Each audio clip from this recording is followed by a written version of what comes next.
Hi, everybody. Welcome out to the Log Room Guys Craft Beer Show. It is Tuesday, June the 10th, 2025. Jersey Johnny coming at you with me, as always, is none other than Mr. Beer Samurai.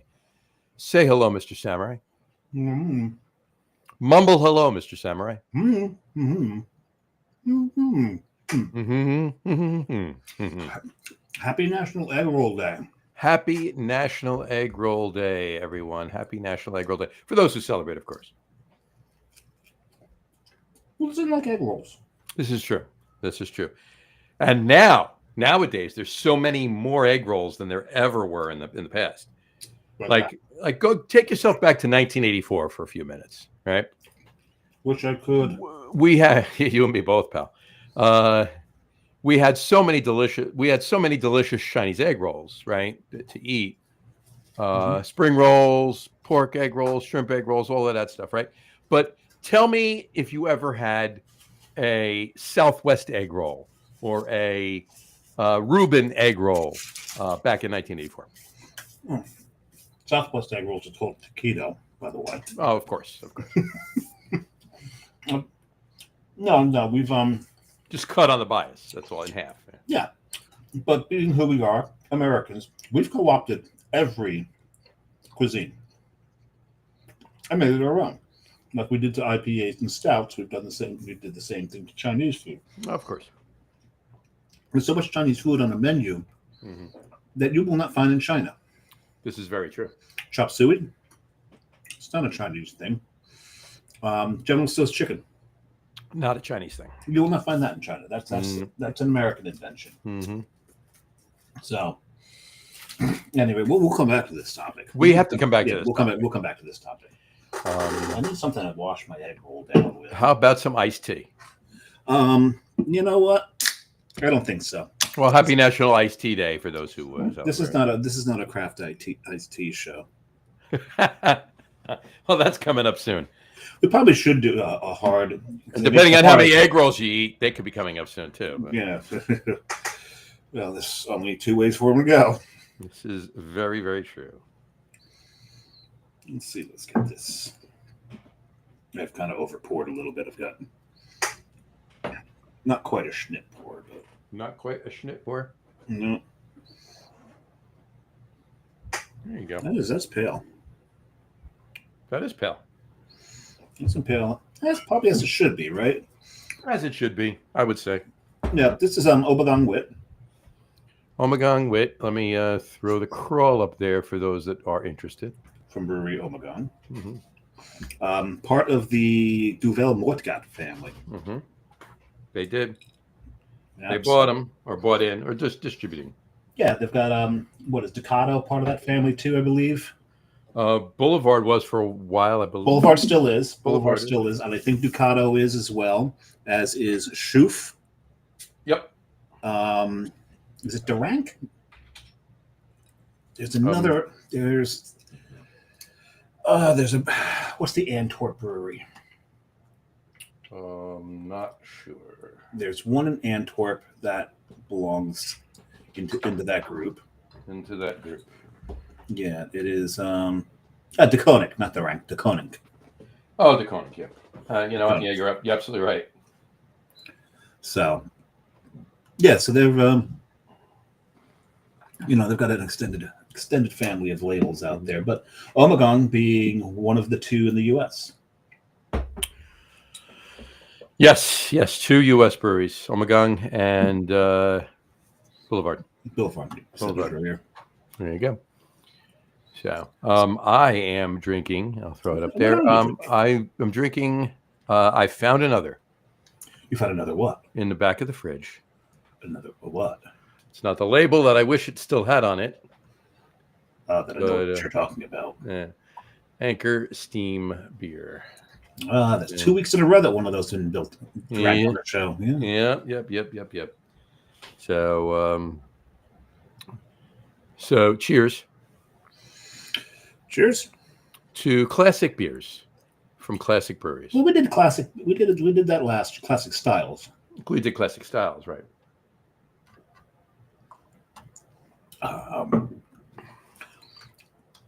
Wow, that held up well and it's really, really, really, really, really good. This is probably my second favorite American wit. Third favorite American wit. Third favorite American. What are your top? What are your first two? Oh, Allagash. Of course. And then there's Carton's Wit Whale. Of course. Like that one a lot. There you go.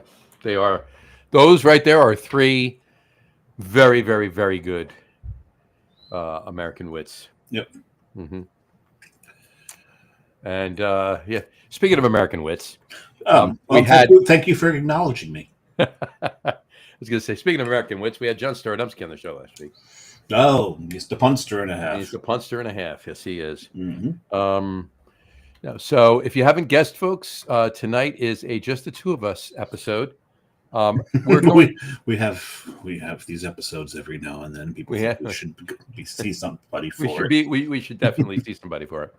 But we are going to continue the conversation we had last week with John, and but we're going to shift it from classic styles. And I know we touched on classic American. We didn't touch on classic American breweries too much. We touched on the classic styles brewed by American breweries, and a lot of the breweries we talked about were newer in the sense of the word newer, not necessarily brand new, but you know, anything that's been around for 20 years or so is still newer, right?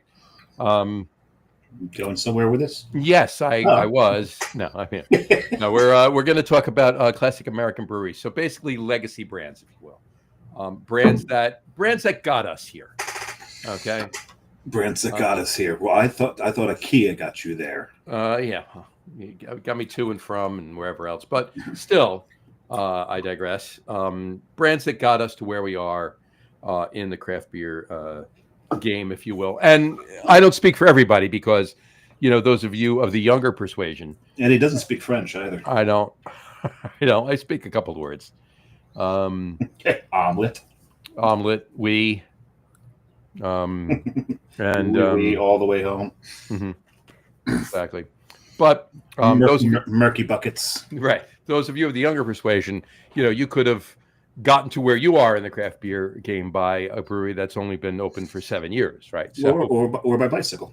Or by bicycle, sure enough. But we hope that you're not that young. But in any event, these breweries are what got us here. When I say us, I mean myself, Samurai, John. We're not talking about the chairs we're sitting in. We're talking into the vast and amazing knowledge of craft beer that we have. Dave's being literal tonight, folks. Literally. Literal. Anyway, but he's right. What got us to where we are in craft beer, where our palates are, where our mindset is, where we got, and we talked about this before. Speaking of Anchor, that I'm drinking right here, closed, coming up on 2 years now. That's sadness. Yeah, and I hope they do make a revival with the. And I'm still claiming it's not my fault. You know what? It's all of our faults. It is. Well, yes, this is true. I can take some part of right, yeah. Right, and that's what we talked about, right? If all of us now, we all loved Anchor Christmas, right? And we all bought it. I still have some bottles, and I'm sitting on them for a little while longer. But point being, if we all just once or twice a year bought one extra 6-pack of just an Anchor Steam 6-pack or an Anchor Porter 6-pack or a Liberty Ale, whatever. Chances are there's a good shot they'd still be open, right? But you know, shit happens, and it's an industry of a what have you done for me lately kind of a thing. And don't get me wrong, local is fantastic, and I preach drink local, drink local, drink local, drink local, drink local, drink local. You drinking any locals? Trust me, I'm not drinking any locals tonight. Neither am I. No. But every now and then you got to go outside that local and support the people that paved the way for those locals. You know, without Anchor, without Sierra, without Sam Adams, there are so many. Would we have had the craft beer revolution? Yeah, maybe eventually, but not at the time that it did happen. Not at the time that it happened or how it happened either. So, you know, we're not in any way, shape, or form saying don't drink local. No, we do drink local, but occasionally remember the brands that got you. Then when you're going out and buying some beer and you're walking around that store and you're picking out your your couple of 4-packs, some hazies, and a couple of other newer breweries that are making fantastic beer. All right, remember that shelf that has the legacy brands on it, and go over and pick up a 6-pack, pick up a 4-pack. Well, you can do what I do, which is, I drink my locals at the breweries. I go to the breweries, I drink there. Sometimes I bring some stuff home. Mm-hmm. But the stuff that's usually in my fridge aren't from the local breweries, because I know I can go that way for a bit and be at Ghost Hawk, or go even less and be at Garden State. Mm-hmm. Go over down that way and be at I always forget the one that's in Jersey City. It's because it's numbers and I can never 902. 902. They're over that way. They're over that way. Or I can go over that way, get a bus, go into Manhattan, and then go to Torch and Crown. There's, I guess, so many breweries that I consider my locals. This is very true. Speaking of local breweries, Chuck Aaron says he's on a road to nowhere. That's where I was starting to go, but Dave wrangled me back. There you go. I got to owe it to him. Oh, and wow. then he said, hey, guys. Wait a second. Talking Heads has announced they are touring again. Talking Heads are touring. All right, we're going. Oh, yeah. Hell, I've got to go. Dates, please. I don't have the dates yet, but they did. There was an announcement came out there touring. So, yeah, definitely a road to nowhere. Thanks for reminding me, Chuck. Talking Heads. Yeah, check that out. We're there. Yeah, definitely got to go. Let's see. Talking Heads tour dates and concert history. No, this is only through 2023. There's nothing. We don't have anything new showing yet. So, we'll wait. But they said it was a tour. Yeah, pretty certain it's a tour. Was it a new album? But there is news coming out of that camp. It's absolutely a must go. 100% a must go. Definitely. So. Just watch Tina Weymouth play. I mean, one of my favorite bassists. I saw a video today. Not is it this morning or no? It was over the weekend. I saw a video scrolling on Facebook, and somebody posted something. It was David Byrne doing a duet of one of his songs. I forget which song. I think it'll come to me. I'll tell it. But Olivia Rodrigo was on stage with him.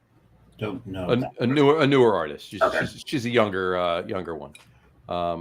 But yeah, so it was interesting, but definitely a way to merge the generations, if you will. Right. So I actually like when that happens. I really liked when Tony Bennett did all those duets with all the newer artists. Well, newer at the time, obviously not so much anymore, but he did. One of my favorites, the ones he did with Cyndi Lauper. Sure. He did a really great one with Lady Gaga. Yes, he did. Mm-hmm. He's done it a couple of times. Anyway, so legacy brands. And by the way, here's to Chuck Aaron, running for re-election to his town council. Oh, and get out there and vote. And Chuck, I don't vote in your district, so I didn't vote for you. Sorry. There you go. Well, I couldn't. It's the election primary tonight, so it is for the first time in ever, I actually wound up voting in the primary because I'm an independent. But this year I actually did vote in the primary. There you go. And there you have it. So anyway, so that's political as we're going to get tonight. He's kegging beer and listening to the show, so please, commenting along with us. That's great. We love when that happens, and everybody else too. So so back to legacy brands. Here we go. So you know what? I mean, there's a lot of let's just mention some of them. Off the top of my head, I don't have a list or anything like that. Well, we've already mentioned three of them. We already mentioned Sierra. We already mentioned Anchor. We've already mentioned Sam Adams. You're drinking the Anchor. I'm drinking an Omegon. And Anchor, by the way, I'd like to point out, Anchor has been around since that year there. Talk about legacy, all right? 1896. Obviously, they haven't been around for a couple of years now. We hope they're going to make that comeback with the Chobani Yogurt gentleman. I forget his name. But let's hope that does come to fruition.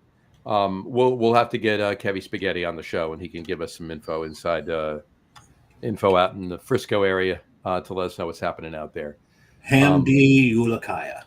Hamdi Hulakaya. Yes, there you go. Say that 5 times fast, but Hamdi Lukaya, Hamdi Yeah. Lukaya, Hamdi Lukaya, Hamdi Lukaya, Hamdi Lukaya, Hamdi you, Lukaya. you got 6 times fast. That was good. Yeah, I did it 6 times. You gave it 1 extra for good luck. There Yes, it's a baker's 5. it's a baker's 5. It's not such a thing. No, just made it up. There you go. But in any event, yeah. And then, but you know what? I'm not even saying brands that are from 1896, right? That's Yeah, so Anchor. Or Sierra Nevada is from this like late 70s. 71. No, 78, I believe. 78. No, I'm thinking Anchors was 71 when they came back with Yeah. when they made their come storming back with Mr. Maytag. Yep. Who I think he bought it in the 60s, but they started making their comeback in the 70s. But Fritz Maytag, but which we call it, and then of course Sam Adams in 1984. But there's a lot of other brands out there, and we're talking about legacy brands. So I mean, primarily we're talking about 70s and 80s brands. Yeah. Maybe a couple early 90s, but for that matter, those that grouping of breweries. You know what I mean? When you start up in the Northeast, right? You've got Omegon, you've got Allagash, you've got Saranac, right? They were one of the earlier ones. Long Trail was back then too, were they not? Sure. Ithaca. Yeah. Right. Ithaca pretty much pioneered the IPA on the East Coast with Flower Power. They did. And then you got some breweries that back then, from the Northeast that aren't around anymore.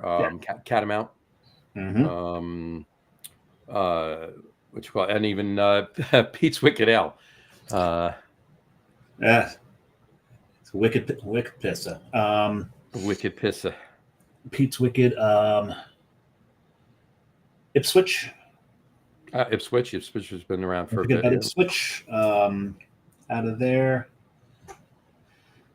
Then you got to get the Pennsylvania, and then you're looking at Trogs, and you're looking at Victory, and you're looking at Weyerbacher. Yeah, well, looking at here we go, the oldest breweries in the United States, and of course I'm going to be filtering some because this has some macros in here, but obviously we know in 4 years the oldest brewery in the United States will be, and it is technically, according to the Brewers Association, a craft brewery. The oldest brewery in the United States will be 200 years old. 200 years old. That would be Yuengling. That would be Yuengling, yeah. 1829, Yuengling started. So 4 years, they're 200 years old. Damn. What you call Minhas Craft Brewery in Wisconsin. Minhas, in 1845. Skipping ahead to number 5 because we don't need to talk about the other two. Number 3 and number 4. But Stevens Point. Wow, yeah. 1857 Stevens Point was really was established. Shell's Brewing in Minnesota, 1860.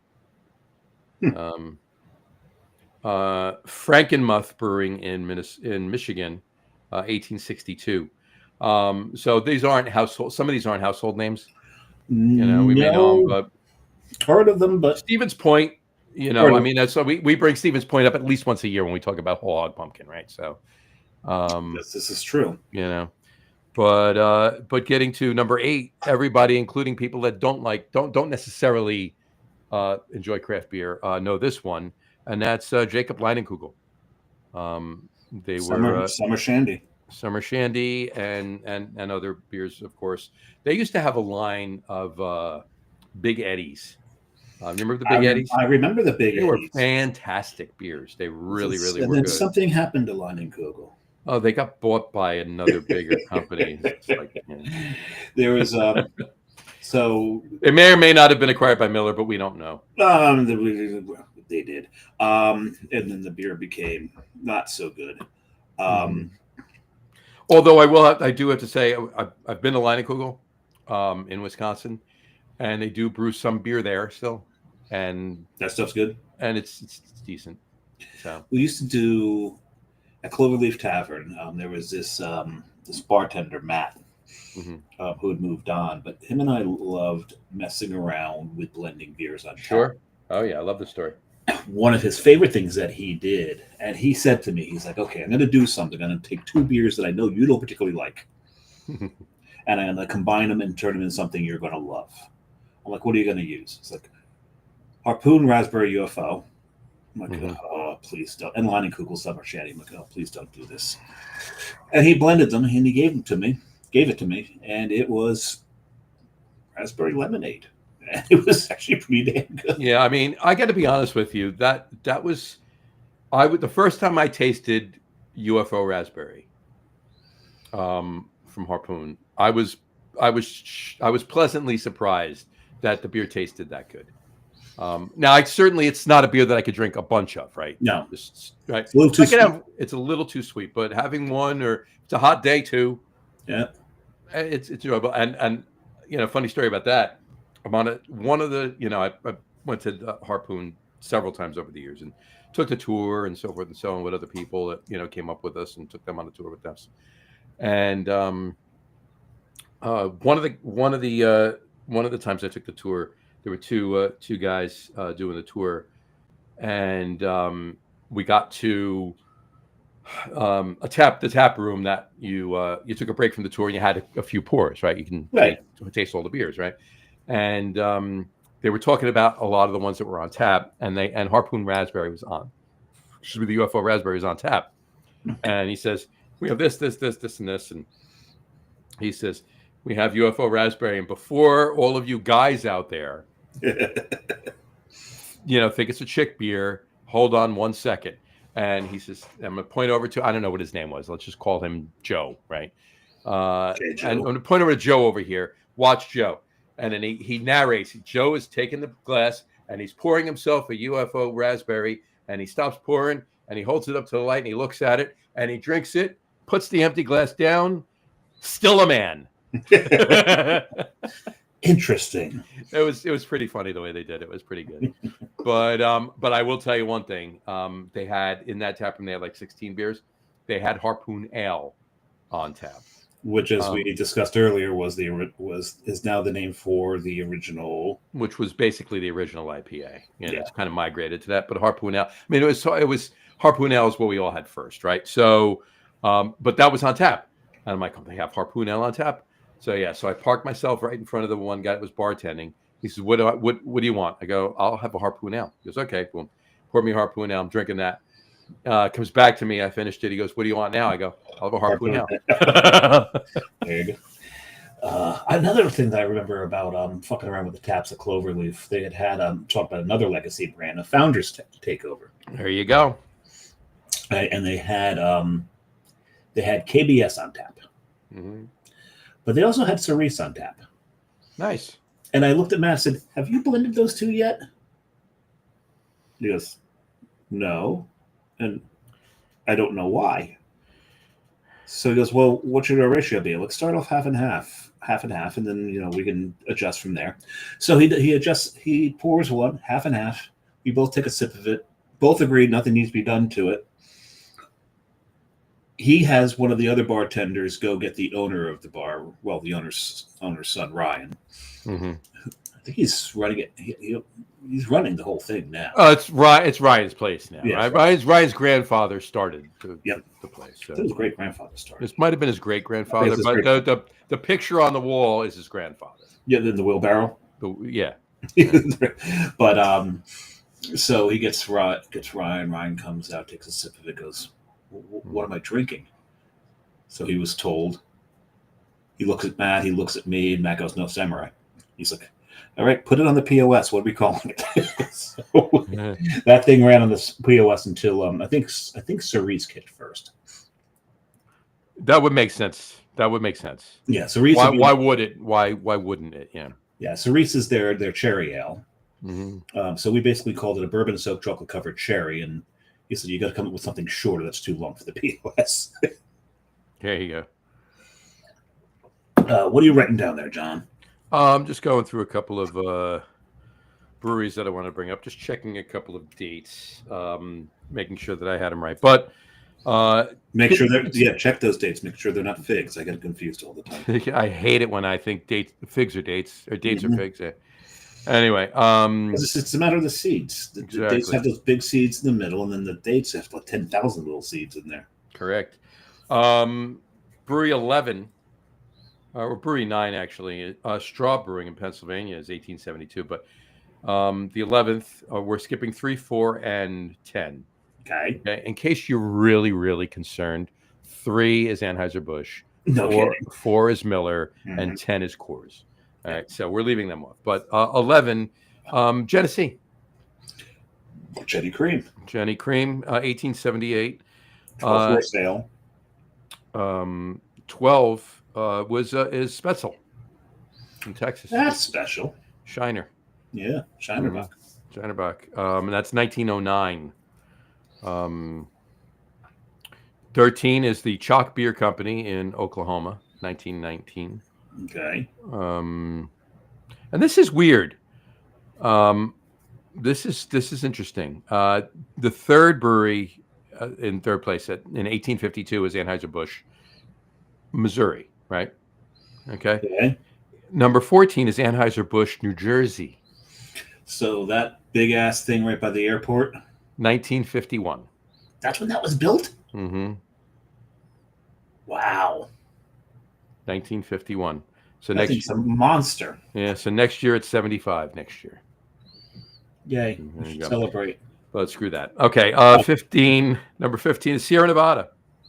I was wrong too. It was 1980. Technically, it became 80. Okay. Yeah, they were brewing. I mean, he was brewing before that. Ken Grossman was brewing before that, clearly. But 1981, Red Hook. Makes sense. Yes. 1983, Geary's. Okay, I would have. For some reason, I would have guessed that Geary's came before Sierra, but I mean, Red Hook. Red Hook. Yeah, 2 years later, 83. 84 was McMenamin's. Okay. Widmer's 84 as well. Sam Adams is 84. Millstream in Iowa is 85. Enough of that though. So I wanted to bring up three other breweries. One, just as a side note, because I want to talk about some of their beers for a minute. And that would be this brewery right here, because I'm opening my bottles tonight with this. I've heard of them. Okay.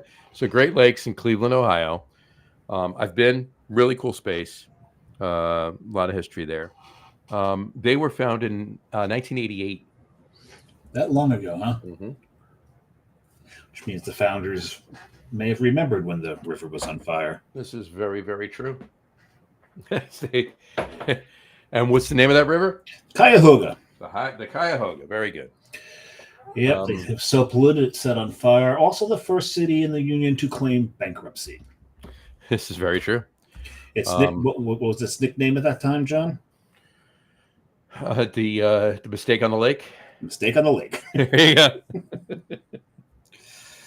I got to be honest with you, if you haven't been to Cleveland, that's what you think, right? It's a Mistake on the Lake, Cleveland. Everybody makes it. It's a brunt of a lot of jokes, right? Cleveland's a really cool town.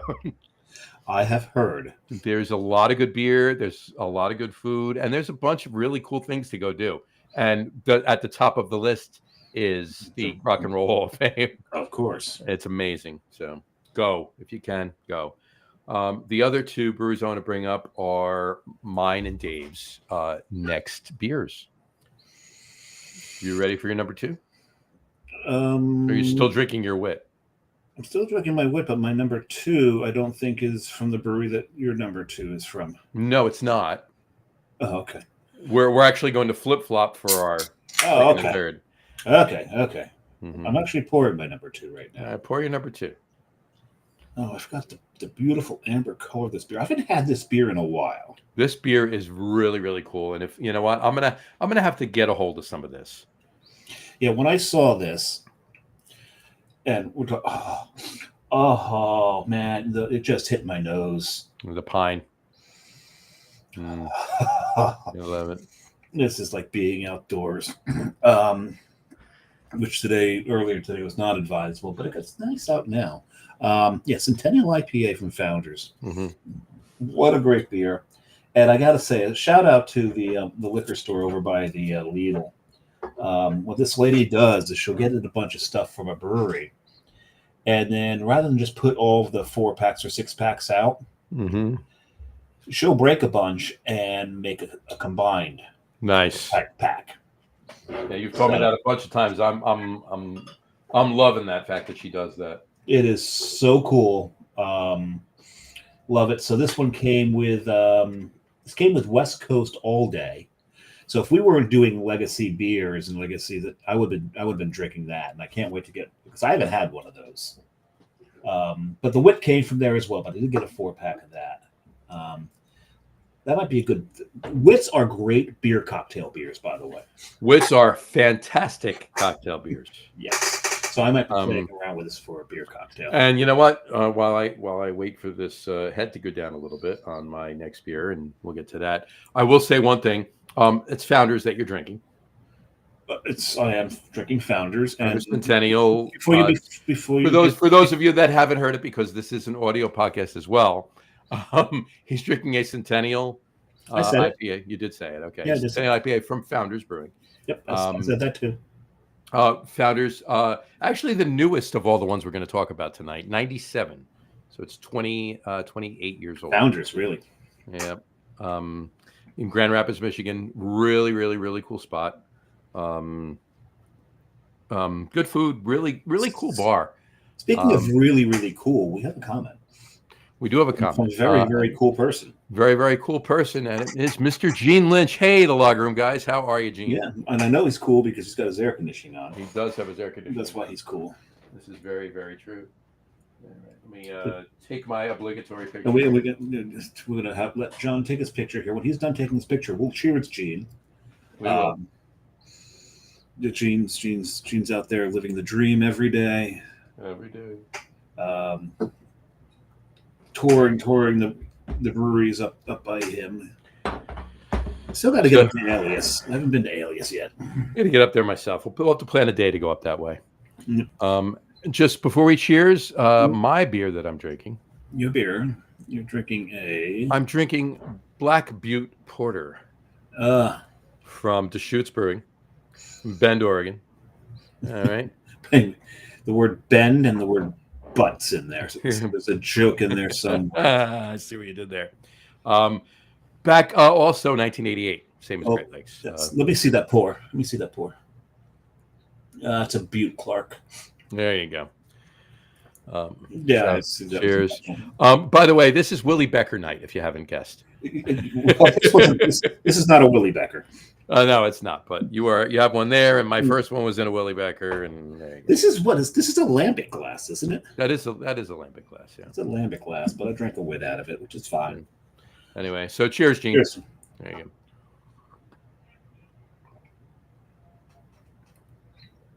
Oh, Go ahead. You first. This drinking Centennial really friggin' takes me back to the beginning of the American IPA revolution, the West Coast revolution, when West Coast hops started flooding the market. Cascade Centennial, Chinook, Citra, and I always forget the fifth C. Centennial, Cascade, Chinook, Citra, and Columbus. Yeah. When the 5 C's hit, and we're just getting all these pine notes, these dank notes, and all the grapefruit notes. And when you get something like Centennial that is still rich in malt, but is throwing that really resiny pine, no one's doing that anymore. No, nobody is. Nobody wants that because, they don't want any, look, there is a major market. I'm going to turn the crawl off of my Black Butte Porter. I'll talk about that in a minute. But there is a major, there's a lot of really good New England IPAs out there. And look, and as far as I'm concerned, it's a different animal than a West Coast, or for that matter, just a regular American IPA, right? Yeah. It's a different beer. It's just a different beer. Plain as they say, it's the IPA for people that don't like hops. There's in most, not all, most New England IPAs, there's no IBUs. All right. in all New England IPAs, there's no discernible IPUs. There is. I'll say one thing though. They say the statement that New England IPAs are IPAs for those who don't like hops. That's not true, because they've got a lot of hop flavor. They're IPAs for people who do not like alpha acids. Right. There you go. That's a better way to put it. 100%. They don't like resin. They don't like grass. They don't like earth. They don't like. They don't like that. They don't like that bitterness. They don't want the bitter, like the piney bitterness. Right. They don't want that. So that's you're absolutely right. They don't like alpha acids. That's probably the best way it's been put that I've heard. They don't want hops added any sooner than 3 minutes before the boil ends. 3 minutes? No. Just right at flame out. That's it. Put it in. I thought that's where the aromatics go in. So there are no bittering hops in IPAs, in New England IPAs. No, they don't put them in at 5 minutes before the end of the boil. Negative, right? Bittering goes in 5 minutes prior? You can put bittering in for the whole thing. I mean, 60 minutes. 60-minute IPA has bittering hops in it throughout the 60 minutes. Yeah, that's true. And then from there, but the flavoring hops go in at 3. Yeah, towards the end of the boil. Yeah, it's between 5 and 3. I mean, it depends on the recipe. It depends on who's brewing it. Depends on what you're trying to get out of it. That's all part of the recipe. It's not just the hop addition. It's when you would add that hop. That's all part of parcel of the recipe. We have a comment from Mega Wink Pub. Mega Wink Pub. Cheers from Haddon Heights in New Jersey. There you go. Drinking schnitz of homebrew lager while I really should just let it lager. Hey, you know what? First of all, the fact that you've got a Lucre at home, I'm impressed as hell. Exactly. Or if you do a schnit the way we do a schnit, where we've just completely overpoured and we're calling it schnit. We're calling it a schnit already. Because we don't want to admit we aggressively poured it. This is possible too. But in any event, yeah. So cheers to you, Mega Wing Pub. Thanks for watching. And I'm actually drinking out of a mechanical glass, which is it's closer to you in Haddon Heights than it is to either of us. They've got a question. We have a question. And we have a question. Well, I'll get to. I want to answer the question first. I'll get to Black Beet Porter in a minute. Yeah. So we have a question from YouTube, and Mega Wing Pub's on YouTube as well. But from KO, what are your go-to beers at a bar? Depends upon the bar. Depends on the bar. If you want to go first, you want me to take it first? Well, it's an Irish pub, and all they have is Anheuser-Busch products on and macros. Getting a Guinness. Yeah, I'm Irish pub. I'm having a Guinness. And if it's an actual true Irish pub and they've got a lot of Irish beers in, yeah, I may go get a what you call it. I have a Smittix, to be honest with you. Yeah, or a Smittix. Or I'll do a blacksmith. Yep. And I don't need to wait till March 17th every year just to have my blacksmiths. Oh, I could do that year round. That's fine. Now, if it's like a restaurant bar, Sam Adams. Usually it's a Sam Adams. Sometimes you got Sierra Nevada Pale. Sometimes they have Sierra Pale on. I'll have that. As we mentioned last time, they've managed to stick around for a long time because they've got themselves in so many national chains. Sure. Although I will be the first to tell you that in the state of New Jersey, a beer that's becoming relevant on almost every tap line, no matter what the place is Cane Head High. Head High. And I was going to say, if we're talking a bar in New Jersey, it's going to Head High is usually the go-to. Yeah, because almost you're bound to find there's not many bars you're going to find that'll have a Sierra on or Sam Adams on and not have Cane Head High. Right. So, in this state. But that's New Jersey, not every other bar. But I'm assuming the question is carte blanche to any beer, maybe style, maybe it's a national one as well, or an import. So let's do all three. Okay. Right? So I'll take style first. Okay. My go-to, if I have my choice, it's going to be something malty, and it's going to be something that's either a German style or an English style, or Czech style. That would be my go-to, whether it be like a crackery bready Pils, whether it be a Dunkel or a Doppel or something along those lines, or just a Hef. Well, if it's my first beer, uh-huh. I want something crisp and light. Well, no, yeah. First beers, yeah. I mean, there's first beer, second beer, third beer. He's saying go to, so the KO is saying go to. I don't know who it is, but they're a knockout.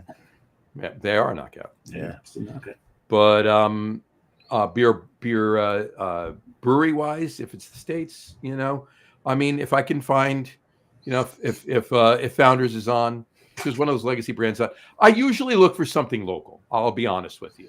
Okay, this was going to be my overall answer to all three of the way you broke it down. Yeah, if I'm home, if I'm local to myself, it could be local, but chances are I've had everything already.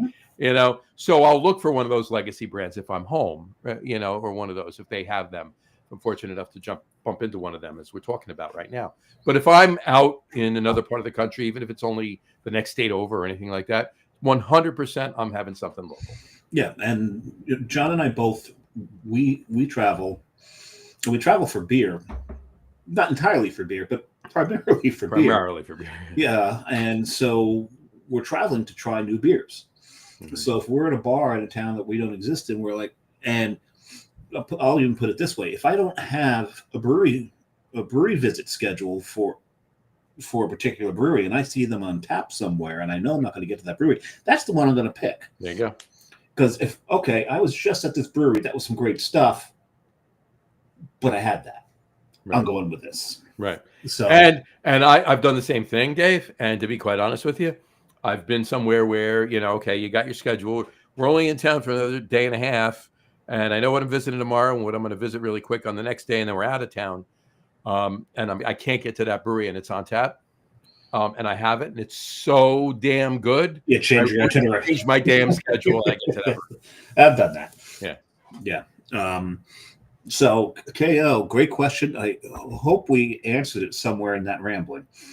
I hope some of that actually worked. But I do want to get back to this Black Butte Porter. This beer, I haven't had it in a while, and I did grab a bottle of this, and I know a place that actually has multiple 4-packs available, 6-packs available of this, and I'm definitely going to grab a 6-pack of this. This is fantastic. This is an amazing American porter. This is so damn good. I think the last time I had it, we were in Utah. That would make sense. I think it's the last time I had it, and it may or may not have been on tap. There you go. So it looks like we have another question. We do have another question. Jay McCarthy on YouTube tonight is saying, "What are the 5 best beers?" Well, that's a loaded question. Are you looking for us to what you would call KO says, "Thanks for answering." You got it, KO. Oh yeah, absolutely. Thanks for the question. But back to Jay McCarthy. If you're looking for us to enlighten the world on the 5 best beers ever, we're not going to be able to do that. And I'm going to tell you why. Not that we don't have faith in our palates, but beer is subjective. Everybody has a different palate. Everybody likes different things. We can tell you what our 5 best beers are, or our 5 favorite beers. I can't even do that. I said could. We could, right? It changes. But it does. And part and parcel of that, or the proof, I shouldn't say part and parcel. The proof of that is we do several shows a year that are repeat shows. And the top 3 list that we do on those shows is it repeats from the year before, and it's for instance our favorite Christmas ales or our favorite pumpkins or mind you or whatever it is, and Oktoberfest, our favorite Oktoberfest beers or German lagers or whatever it is, and those lists do change. Generally, they don't change that far. Maybe year to year, the same 5 or 6 beers revolve. The 3 list revolves around the same. I don't think my Christmas beers have ever changed, have they? No, my number 1 certainly hasn't. My number 3 or 2 has moved a little. My number 1's the same, but that's a great question. But you know what? I mean, my whole, no, I can't say Holy Grails, because Holy Grail kind of gives the intention of I haven't had it. Your ISO, not your ISO list. Okay. Yeah, it's not my ISO list. I'm a Holy Grail list. It denotes something that I'm looking for. I've had it before. So my favorite beers that I've had, my all-time faves, if you will.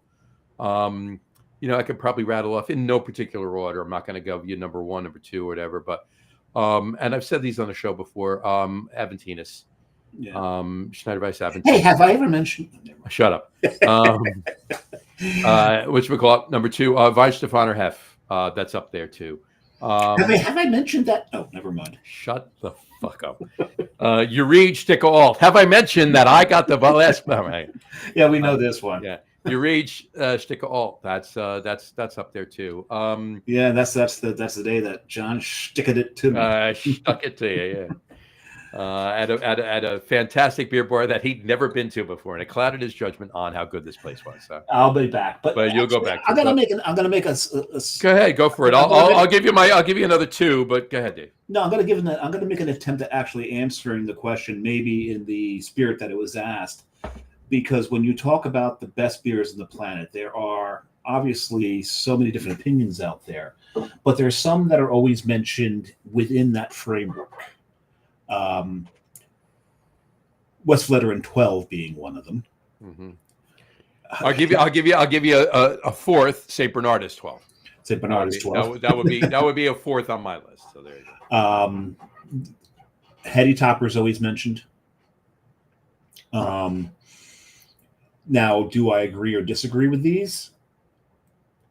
I'm not going to say, because my opinion really doesn't matter that much. This is my palate. What are some of the other ones that have? There was always like Kate the Great back in the day was considered one of the greatest imperial stouts on the planet, to the point that they had to have a lottery for people to get it. 100%. And that was out of Portsmouth Brewing. They lost that brewer. They lost that recipe. And they had to stop. They stopped making it. Yeah. Sexual Chocolate was another one. It was one of the first beers that was ever reported that people lined up to buy. Mm-hmm. So I've had it at the brewery. So that's all I have to say. Says I have too, and I had it with a pimento cheeseburger. Nice, very nice. It goes very well with pimento cheeseburgers. So when you talk about the 5 best beers, even those have changed through the years. Sure, of course. As far as whatever ranking you want to use that's out there. Yep. Now we got so many different ways to rank beers, and every friggin' beer list that ever comes out, there's always people going, "Fuck you, that's wrong. You left this beer off." Oh, why is that beer on there? That beer hasn't been relevant for 15 years. Right, but you know what? I mean, again, as I said, everybody's palate is different. Everybody's judgment is different. Everybody's desires for what they want to drink that day, that week, that month, that year, whatever, is different. And that is fluid too, no pun intended. Right? Intend your puns, you coward. I know. But whatchamacallit? But yeah, I mean, I could give you a list. I mean, I might as well just wrap up. This 5 I'm giving you, and I said Aventinus, Schneider Weiss Aventinus, Weihenstephaner Hefeweizen, you read Sticker Alt, St. Bernardus 12. I might as well wrap it up by I want to just stay international at this point, right? Because I can do a separate top 5 list for the United States, right? But these beers, the ones I'm giving you, are stuff that you can get, and you can pretty much get anywhere. Urage is probably going to be a little difficult to find, but you can still get it. Well, right? The others you can just get. They're everywhere. Considering what I think one of the best 5 beers ever brewed, you can't get. Well, you can get it, but it's not brewed the same way it was. And that was Pilsner Urquell. Right, it's different.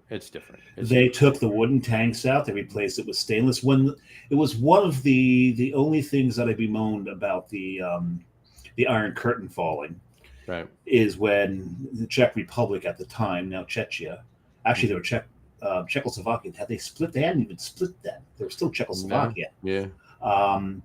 Yeah, it was Czechoslovakia. Yeah. When the Iron Curtain came down, it's like, okay, wow, we can actually make profit and then turn that profit back into enhancements in the brewery. Right. And they took that profit, ripped out all their wooden tanks, and put in steel tanks. That was the biggest problem. That's the biggest issue that they did. Yeah. That's the only thing. So you want to go on to the next question? I got to finish the last question. Yes, right. You're on 4. I'm on 4. Yeah. You're on 4. You know what? I'm just gonna go out and say, my other one is from Head Anchor. It's another Belgian, and it's Cuvée Van de Kaiser Blau. Yeah, you brought that up quite a few times. Yeah. So those would be my top 5. And again, these are beers that anyone. Your Reach is probably going to be the hardest one to find, but you can still get it. The other 4, Van de Kaiser is not that easy to find. It's about as difficult to find. Cuvée Van de Kaiser is available though throughout it's imported well, and it's available throughout the States, as is St. Bernardus 12, as is Aventinus, as is Weissweiner Hef. But I'll give one honorable mention. All right, and it's a Polish beer. To say Polish beer, Żywiec Baltic Porter. That is probably the best Baltic Porter out there. Mm-hmm. That would be my honorable mention for that list, because I had to give an honorable mention. I mean, you got it. Who are Dave and I if we don't do a top something list without an honorable mention? I didn't even bother structuring my reply. There you go. So Jay, again, we probably didn't answer your question too well, but thank you for the question. Yeah, and to be quite honest with you, in the States, I could give you. You know what? Take a look. Go to the website. I'm not even just asking you to do this because I want you to visit the website. It's www.lagerroom.com. Later this week, not now. Later on this week, check it out. I'll post it on the Facebook group as well as everywhere else. I'm going to do this list and I'm going to do a little article on it. But as far as the American beers go, there's my top 5 favorite of all time. But I guarantee you 4, if not all 5 of them, you're not going to get, because they either don't make them anymore, or they make them so infrequently you're never going to find it. But I'll do my 5 I'll do my top 5 that you can get, that are brewed in the States, that are available at some point during the year, if not all year long. So there you go. I'll do that as well. But let's move on.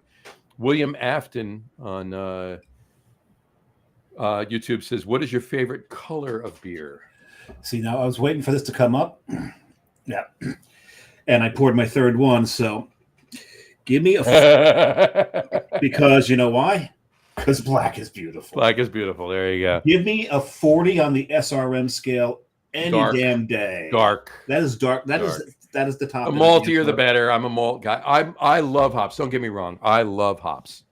Now, the first time, and I've said this before on the show, Dave agrees with me, I'm sure, and he's the same way.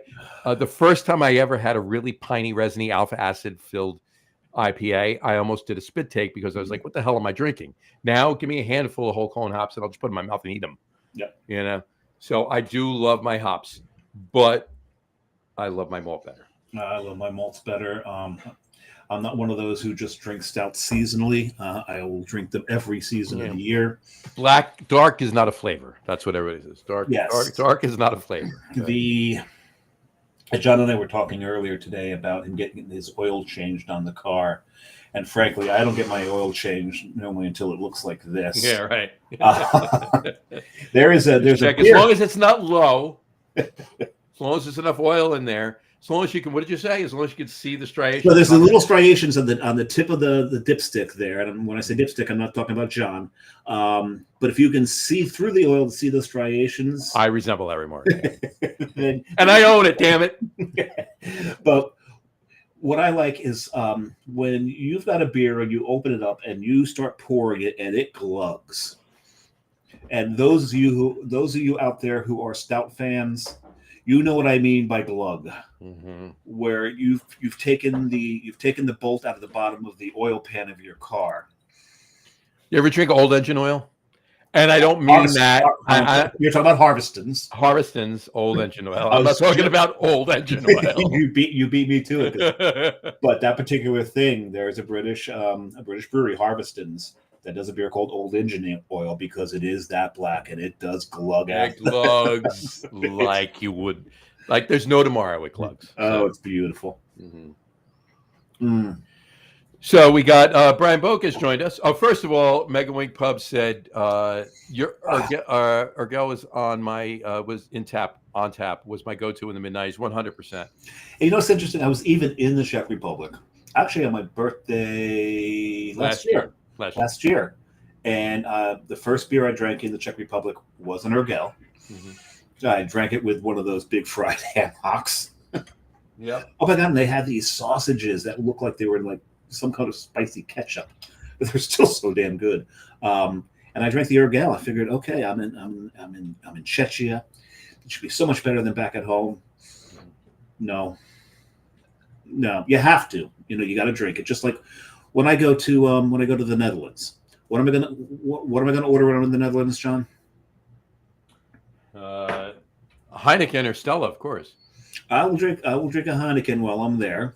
Well, Stella's Belgian. But once. Stella's Belgian, yes. Same company, but I'll drink a Heineken while I'm there. But that's not probably just the one. Stella's Bud, actually. Stella's AB and Bev. Yeah, you're right. Heineken. Oh, Amstel Light. That was the other. That was where I was going. Amstel Light, named after the Amstel River, is it not? It's a town. That's the town. That's what it is. The town? I thought it was the river. Anyway, It could be both, actually. But Urgell now, and it's funny because we mentioned last week that Sacred Profane is being brought into New Jersey finally. Finally. Thank you, Lactose Boys, for that one. Cheers to you. They know who we're talking about. Those of you in the know, you know who we're talking about. But if you know, you know. Up in Biddeford, Maine, is Sacred Profane, and hold on. I'm having a religious experience. Gonna finish the story while you're having your religious experience. Yeah, go ahead. You didn't hear this. I'll join you in a minute. In Sacred Profane, they're the first tank room in the United States, and what I mean by tank room is they actually reached out to, I think, the government of Czechia that allowed them to import Chechen beer tanks. So the tanks are up above the bar. It's really fucking cool. But at the time they only did pale and dark. Mm-hmm. And they ordered a pale. We took it upstairs. I sat down and I'm just looking and I'm just appreciating it at first. I took my first sip of it. Then Carrie looked at me and goes, "Are you crying?" I went, "No, I'm getting channeling the font. I'm getting a little misty." It was the closest. I'm getting a little misty. Is the closest thing that I had to what Urgell used to taste like. Was out of that tank at Sacred Profane. It was just. So she asked us exactly like I said. No, nothing will ever. How could anything ever be exactly like what Urgell was? So if you're ever in Bedford, Maine, get to Sacred Profane, get a pail off the tank, Mega Wig, and tell me if I'm wrong. Yeah, do that. Definitely do that. Brian Boak commented. He says, "Cheers. Late night at work. Need a beer. I didn't know that he worked. First beer. Drownlands Milieu, 9% Belgian triple. That's a damn good beer. Milieu is a very, very good beer. Cheers to you, Brian. Cheers. And we got to talk to you anyway. I'll text you later. We got a date for this year's tailgate show. Yes. And I've got beer. I got to bring Brian. And yes, we I've got his beer money. that the three of us got. All right, we'll drink one of them on that show, plus some others. And then we got some tailgates and everything. Let me see if I can do this, and you can show you. Oh, you know it's going to go out. You know you're going to disconnect, right? There you go. I knew that was going to happen. So. Yeah, I did. I disconnected. There we go. We're reconnected. Is it? Where do we go? It's not. I'm waiting. There we go. It just. There you go. You can see them all right there. All lined up. Very nice. You took a good picture, I'm assuming. Yeah. So anyway, let me put this back. There you go. There he is. And you. Except now it's focused right on your belly. There you go. I need a wide-angle lens. But in any event, yeah. So your third beer. Let's put that up because we didn't do the crawl yet. Okay, so this is this is seriously. We dark. flip flopped our beers. The last beer Dave was drinking from Founders, I was drinking from Deschutes. So this beer, Dave is drinking from Deschutes.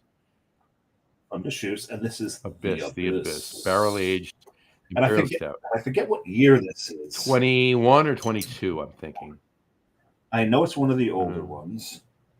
I know it's since 1988. We said that already.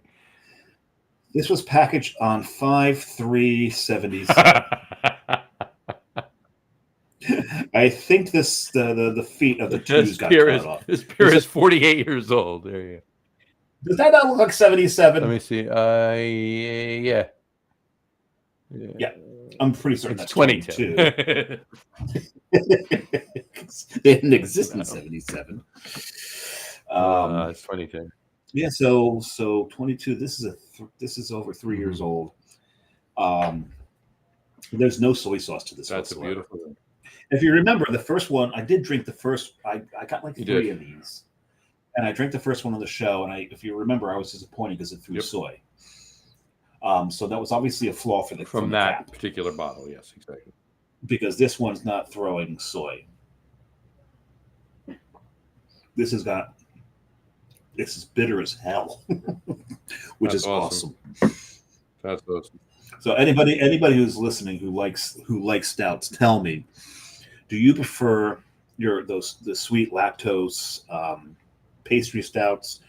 Do you prefer the barrel aged stouts that are nice and rich, or do you like those nice, harsh, roasty, challenging stouts that go so well with a cigar? That's a good question for the listeners right now. There you go.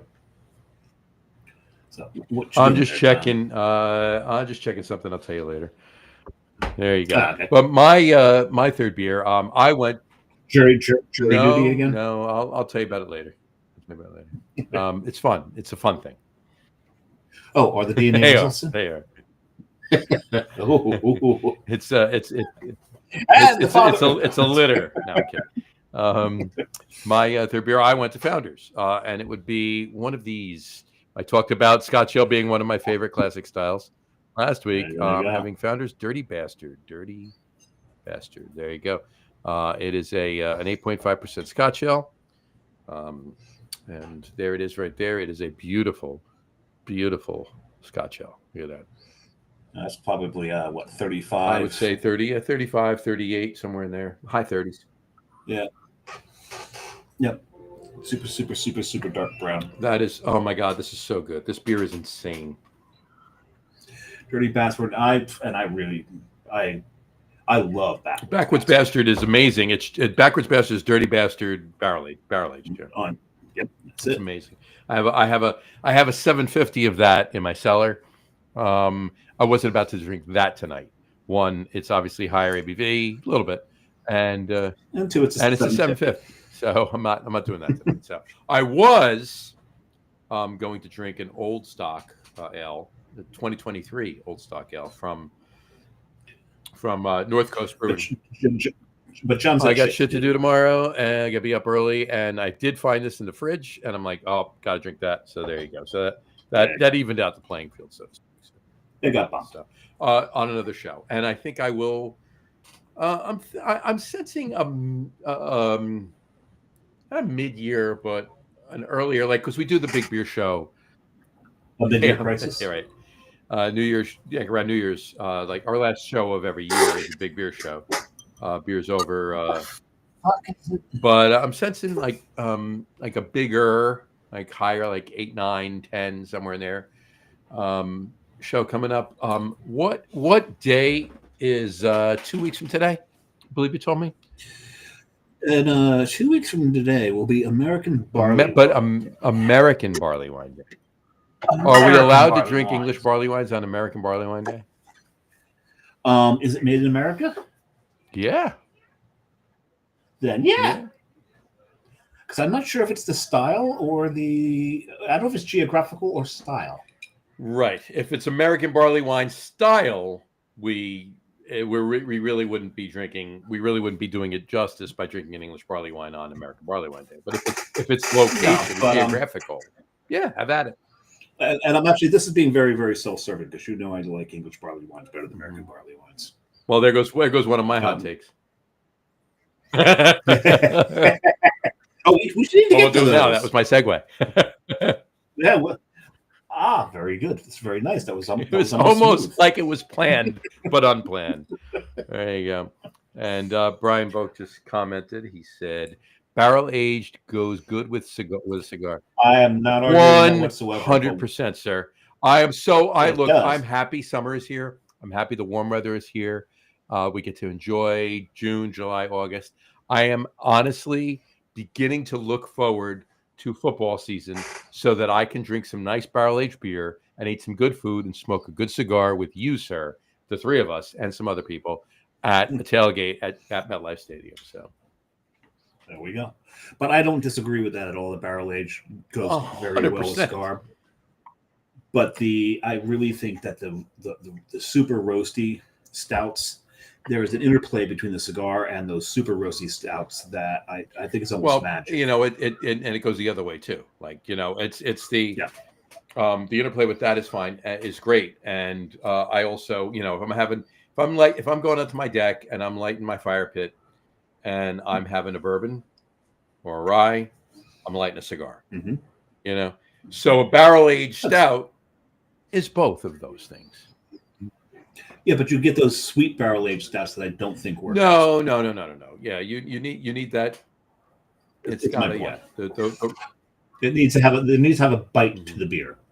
Otherwise, the cigar's going to kill. Depends on the cigar you have too. If you have a bigger, if it's a Macanudo, well, if you can smoke whatever you want. Big Maduro or an Oscuro, something heavy. Oh yeah, a big flavorful cigar like that, it's going to stand up to any of the sweetness that's in a barrel aged stout or barley wine for that matter. But if you're smoking a Claro, you know, if you're smoking something that's a little lighter, or a Macanudo Cafe, you're not gonna. You're just basically sucking. Right, you're not going to know it. Okay. You need that. And I can't even smoke cigars. It's just turned into a cigar show. We should do that. Something we'll talk about with Brian on his show when we do it. Well, I'll text you later, Brian. I'll let you know the date. So. Yeah, maybe. I've been out of the cigar thing for so long. Well, we could talk about it. Okay. I wasn't even that knowledgeable when I was in it. Well, you see what this is right there, right? It's a humidor, right? Yeah, and somewhere in a box in storage, I have a Burlwood humidor. I have another humidor over here, right here. So I have two. Did you hear that? From the company I work for, so you know what you. I know what your humidor is exactly. It's a beautiful thing, but it lies empty. All right, so I think we should be doing our hot takes, whatever you want to call it. So there you go. So the last time we did these, it was very, very music centric, and that was my fault. But it really, you know, we had Starodubsky on. Was it Starod? Yes, Starodubsky was on the show, and it went in so many different directions. It was great. This time, I'm actually going to keep mine. It sounds like John will as well. Keep it to beer. Yep. So, but what I want to talk about, we talk about it a lot on the show. How you have the brewery experience. The brewery experience is a big thing, and there's so many things that go into that brewery experience. And a lot of times when either John and I decide to bring something home other than beer from a brewery, it's one, was a liquid good? Did I have a good time? Did I like the place? Do I want to buy? I want to buy something to remind me of being there at that time drinking that beer. So my hot takes are about brewery swag. All right. So your favorite brewery logoed shirt. My favorite brewery logoed shirt. That's not your own. That's not my. So Coastal doesn't count, right? We can't say that. Coastal does not count. It would be very easy for me to say Treehouse Green, right? So that would be wearing it right now. Right? There you go. My favorite brewery logoed shirt.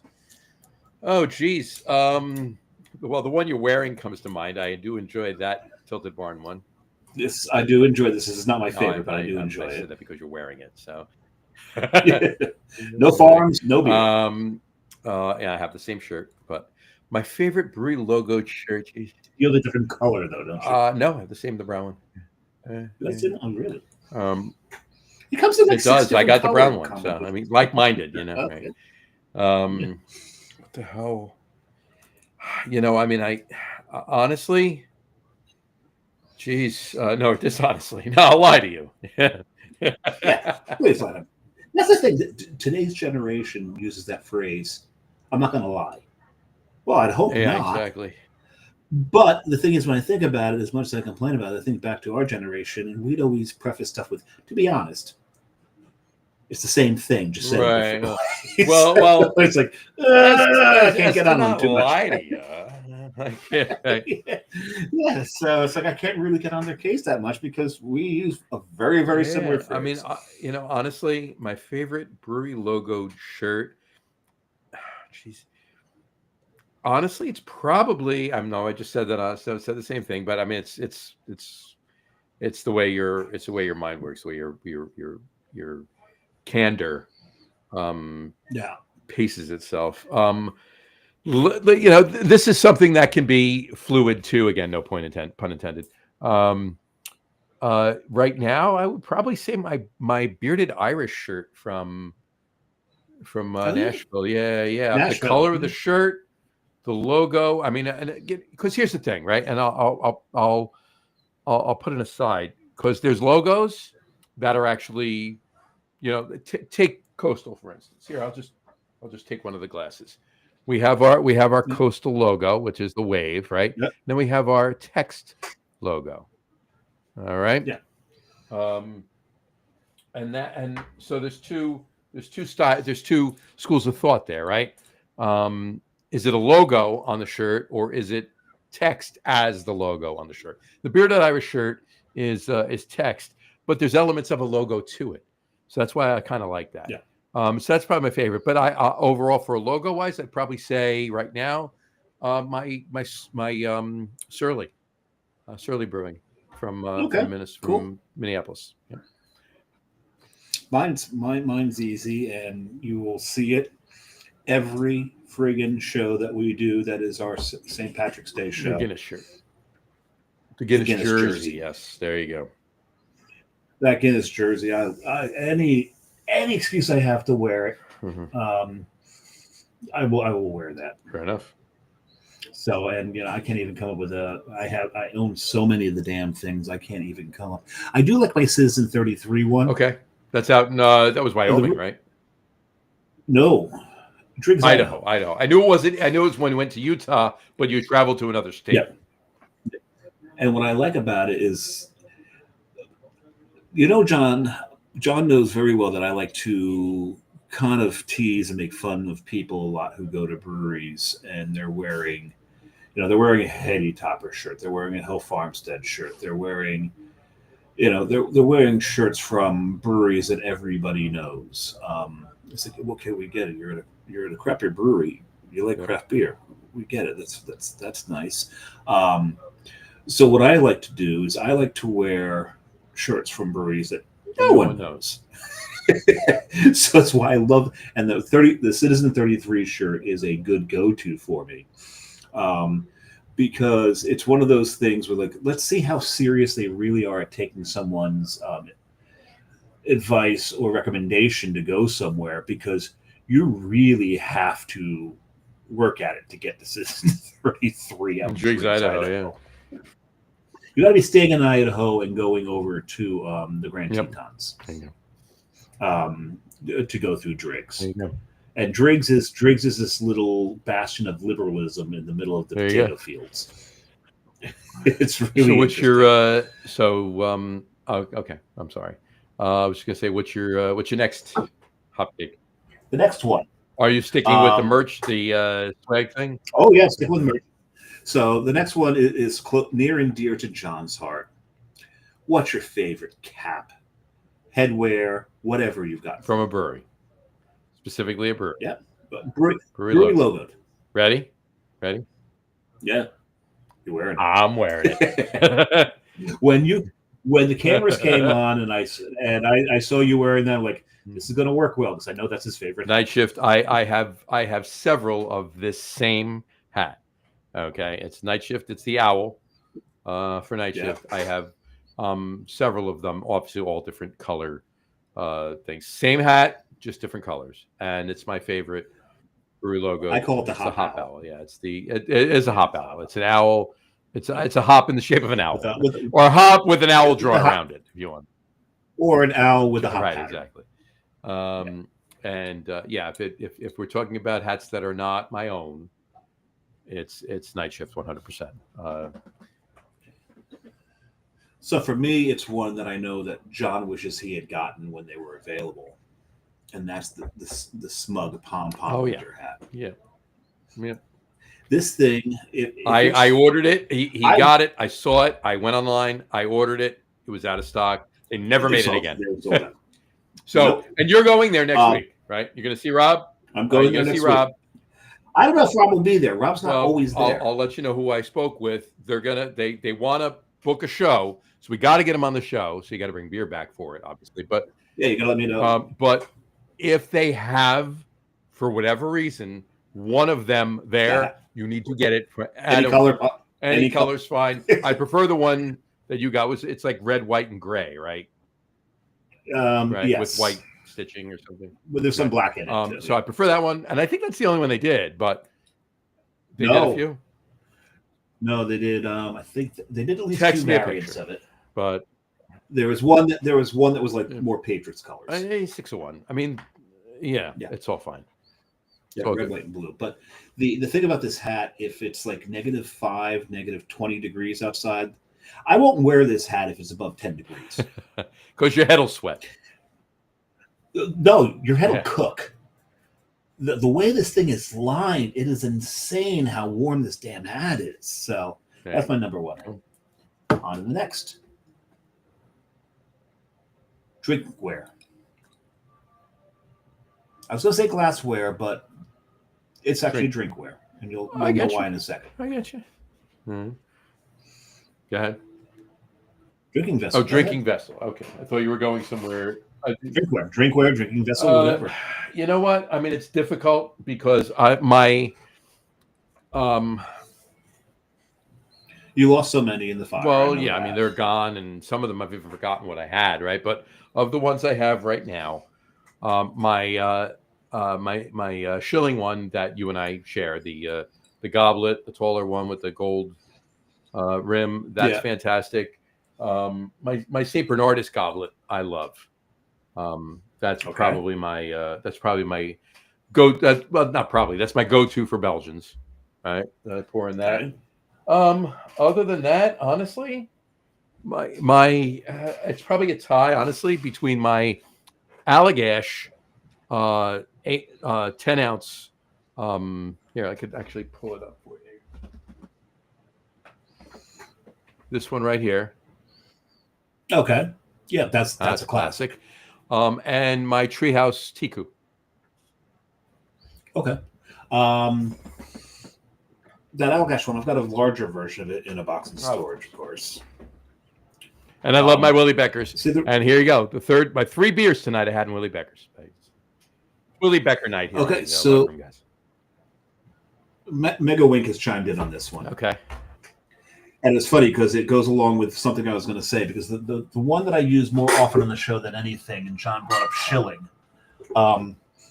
but this is my shilling, and I use this a lot. Well, I use my Von Trapp dimple check. Did you put Mega? Put it up right now. Mega Wing Pub dimple check pills. Bill's mug. There you go. Right there. And this is my go-to on the show for anything that's a Pilsner or a lighter 100%. lager. It goes in that. But my favorite is sitting right here. Oh, your ceramic Stein.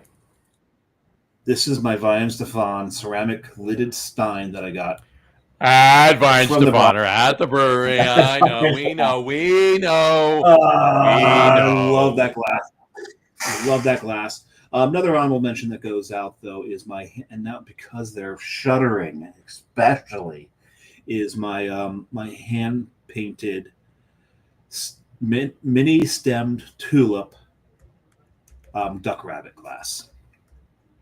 It's got 4 of their beer logos hand painted around the side of it. And thank you, Megalix. He said it's a beaut. So this is the second time we've used the it's a beaut on the show. Right? But this glass, I absolutely love this glass. I've got a few other 100% is but a this beaut. one's my Absolutely, favorite. Mega Wing. Thank you. I love the weight of it. I love the look of it. It's just such a great glass. Nice. And I really wish I had my kegerator going, and I wish I had a Luger. You wish you had a Luger? Luger. I'm sorry. Maybe what's going to take.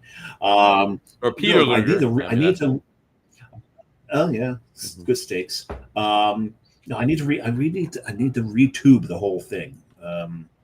It's sat in storage too long. The tube's all molded. I should have pulled them off before I put them in storage. Should have. Yeah. You can get more tubing, right? So that's fine. Yeah, yes. Just go to Home Depot. So, at any rate. Okay, so the next one. Moving on. Other than shirt, hat, mug, favorite brewery swag. Other than shirt, hat, mug, favorite brewery swag. I'll rephrase it. Favorite brewery logoed swag. Brewery logoed swag, other than shirt, hat, or glassware. Yeah. Other than what we've already mentioned. I got to be honest with you. That. Well, yeah. That's probably a good thing. My Dogfish Head neon. Eventually, I'll plug it in on one of the shows and have it on. It'd be nice. It'd be nice to see it. My Dogfish Head neon. That's my favorite non-hat shirt glassware brewery logoed swag. Mine's sitting over here, and one of these days I need to hang it up. Brooklyn Brewery Tin Tacker. There you go. And you can't see it. Hold on. I'm going to do something right now that I've actually never done on the show. You're going to move the camera? I can't move the camera because it's not a webcam. It's actually attached to my computer. But I'm going to take a picture of my tin tackers up here. And I'm going to show them. And then show them. But I'm mainly talking about the top one right there. That's a great I love one. my Grungeist top tin tacker. But great. that Anchor steam beer tin tacker, that's fantastic. And that's my Giants gnome. His name is Sherman. Okay. Yeah, I've seen Sherman. This is another one of my tin tackers right here. John, I think I've mentioned. I think I've seen them before. What's the name of the owner of that? What's the first name? Can you say his name 3 times? I can only say it once. I'm not going to say it more than twice. It's Augie Carton. This is Carton Brewing. But I also have this tin tacker. Rodenbach is very nice. That's a nice tin tacker. And you know why I love that one that you're holding right there? Because it shows Grant's Brew on it. You used to have it. Because I stole it from John. No, I didn't. Yeah, mine is silicone somewhere. Actually, I know where. Got it. It's just silicone. It's in the melted metal into the thing. Actually, it was a clover leaf. What you call it? And that's NBA exactly night. where I got mine. Not the same NBA night. I won that. Probably not the same NBA night. No. It could have possibly been. They may have had more than one. So, and now, favorite thing you ever got at a brewery that was not brewery logoed, other than drunk. Favorite thing I ever got at a brewery that was not brewery logoed. Oh, geez. Favorite thing I ever got at a brewery that was not brewery logoed. A job? It's a loaded question. All right. There you go. There you go. And I bring this up because I get to show one of my favorite things I ever got at a brewery that's not brewery logoed. My luchador mask. Yeah, I mean, there's been several breweries. I mean, I've worked for many breweries, and I had been at every single brewery I worked for. I had been at the brewery for many years before I actually worked there. So there you go. So that would be my answer to that. Not in particular, but there you go. That's a damn good answer. Well, that's the but Brian actually, he actually makes a point. He said beer. Beer is not brewery logoed. So, well, the vessel that it's contained in is brewery logo, but beer itself Usually, but unless if you're getting a growler, The growler, it may not be logo. if you bring a growler that, but the growler is brewery logoed, even if it's not from that. But if Not it's not from always. that brewery, if you bring it yourself. But actually, I actually have one of the old style German ones with the metal handle on it and the flip top. There's no logo. I had two of those. I had and there's I had a Victory, and I had a Cricket Hill. But yours were logoed. Both of them Mine were is logoed, not. though, yeah. And Mega Wink actually just said, I can do side pours with a Pluto beer gun, he said. I am not familiar with the Pluto beer gun. I am not familiar with it. I actually am not. Mega Wink Pub, please let us know what, you know what? I feel silly that I don't know what it is. Please, so do I. Please fill us in. I can do a little research too. But Brian said the beer itself, 100%, the beer itself is not brewery logo. So there. It's actually a freaking gun. It looks like a gun. It looks, it looks like. Have you ever seen anybody do? What's the paint guns? What do they call those? Not aerosol paint guns. Airbrush. Airbrush. It looks like an airbrush gun. Yeah. Interesting. Pretty cool. I have never seen this before. That's fantastic. He just said really, made in Australia doing image search. That's what he just did. Yeah. Yeah, that's what I done did. It's like I said, it looks a lot like a what you call a gun. You can do a side pour with that. Really? I guess you just hold it on its side. Pluto beer gun. I'm gonna have to pull that up right now, and then show it on the camera. Yeah. I mean, So I assume this is what Megawink is doing is doing his schnit pours with. It comes in many different things. There's so many different finishes and coatings on this. So it looks like the Pluto beer gun has many different levels. There it is. There's a Pluto beer gun. There you go. Yeah. There you go. But those of you listening to the audio podcast, if you're that interested in it, 1 hour and 27 minutes into the show, or Google it yourself. There you go.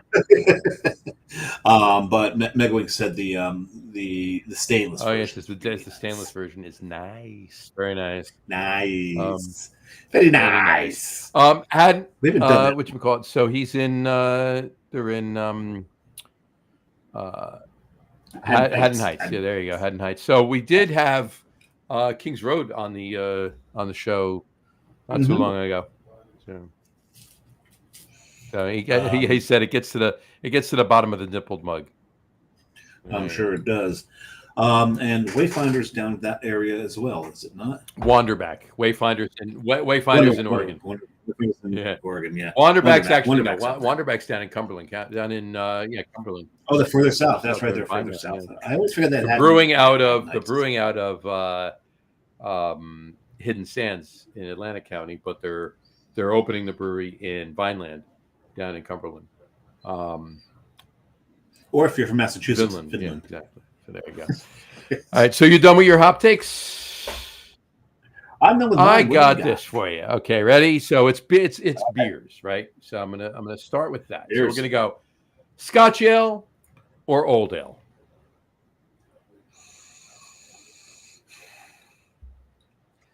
I mean, how can you put one against the other? They're two. That's why it's a hot take. Yes, that's why it's a hot take. So. Yeah, they're very, very malty. But, Scotch ale or Old ale? Well, it depends on which Old ale and which Scotch ale put. All right, you're weaseling out of the question. I am waffling. Best Scotch ale you ever had versus the best Old ale you ever had. You can only drink one of them. They're both sitting in front of you. Which one you taking? It becomes the Old ale. Okay.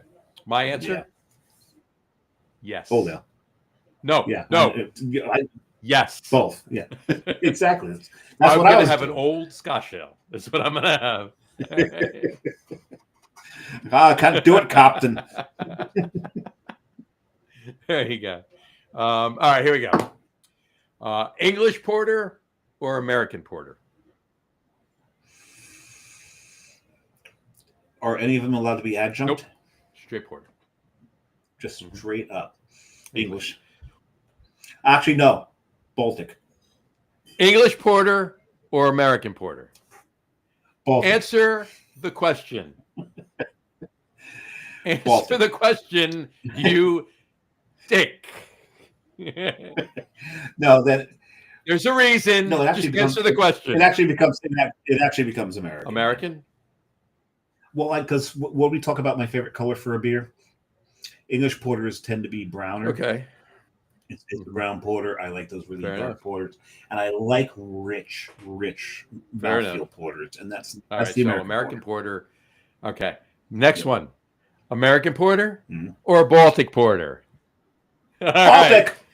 right. You just jumped right ahead to the next question. I do that. All right. American barley wine or English barley wine? English. We know this. We know this no. already.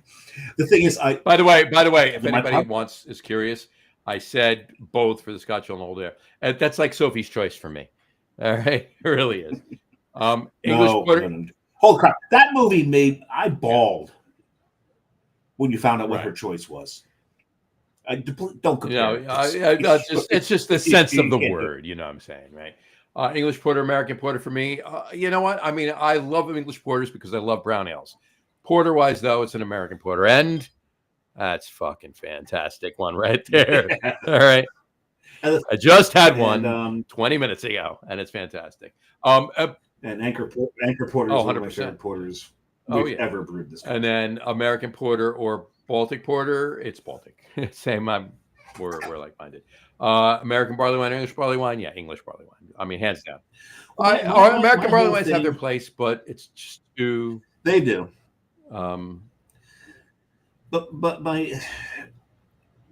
what we did to barley wine by hopping it the way we hop it, I think really detracts from the beauty of a barley wine. And it is that age, it's that leather, it's there's some of the better ones have like almost a slight salinity to them.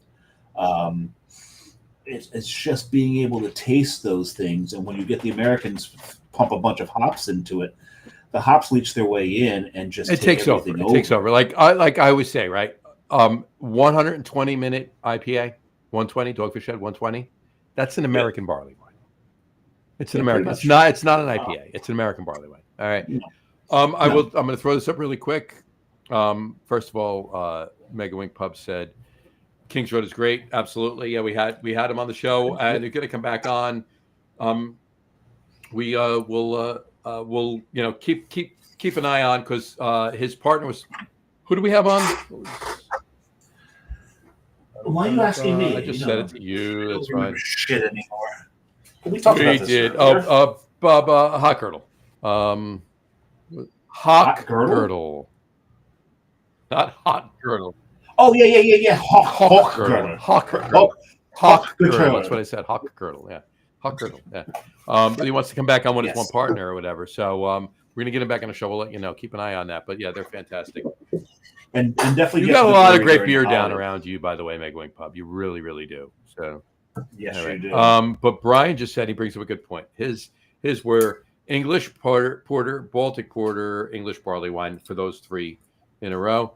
Let us know what your Scotch Ale Old Ale one was, Brian. But I'm gonna give Brian a nod on this. I'm gonna say this for a reason. All right, you and I went off book for the English versus American porter question. All right, because we went geography. All right, we didn't go for all intents and purposes. We didn't go style, right? Style. Most, not all, but most American porters have a little bitterness to them.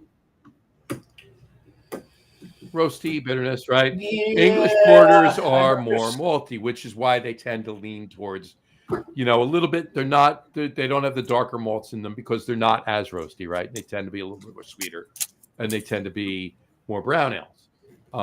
But I understand where Brian's going in that, so that's cool. I like where you're going there. No, absolutely. And then Brian just said Old Ale, 100%. You know what? If you held a gun to my head, if you held a Luker to my head, right, it would be Old Ale. But yeah, I'm drinking a Scotch Ale right now, so how can I disrespect it, right? What you missed here was you if you held a If I Pluto held a gun, Pluto to your gun to my head, it would be Old Ale, right? That's Exactly. what There that's you what go. you All right, missed. moving on. Schwarzbier or Tomave Pivo? Schwarzbier. Pivo. I had to throw We know one this. in there that We you know and I this. disagreed on, right? Because we both know that we disagree on Exactly. this one. The only reason I go to Tomave Pivo, and I've said this a couple of times, Tomave Pivos tend to be a little more consistent than Schwarzbier because Schwarzbier is such a done style. Tomave Pivo not as much. So when people do a Tomave Pivo, Getting they there now. tend to It's stick getting to there. style. It's getting there, but Schwarzbiers tend to be all over the place, and I've had too many Schwarzbiers where I'm like, why is it so fucking sweet? Is this a pastry Schwarzbier? What the hell? So it's just that consistency that I go with Tomave. Brian Boak just said, if you held a gun to my head, I would drink whatever beer you want. You know, you're not wrong. There you go. Including Dave's. There you go. All right. We'll see what what he he does with All that. right. All right. I'm switching it up. So you asked 5 beer questions. I asked 5 beer questions. I'm switching it up. I got 3 quick ones that are not beer related. And there's a reason. Okay. There's a reason. Okay. All right. I got 1 movies question for you. And this came up last week, one day with a few people. Star Wars. Duh. I'm not going to ask you that question. Goodfellas or Godfather? Okay. Godfather. There you go. Brian just said including Dave. Yes. Okay. I can watch Goodfellas every single time it's on. I could sit, doesn't matter what point in the movie it's on, doesn't matter what else is on. If it's on, I'm turning it on, I'm leaving it on. I'm watching Goodfellas. Hold on. That being said, Godfather. Right. Yeah. But the whole thing about Goodfellas is John is just in love with Ray Liotta's eyes. They're just he's just enamored with them. Am I funny to you? Am I funny to you? What am I, a clown? Do I amuse you? It's a funny thing. I don't amuse you. That's the problem, right? But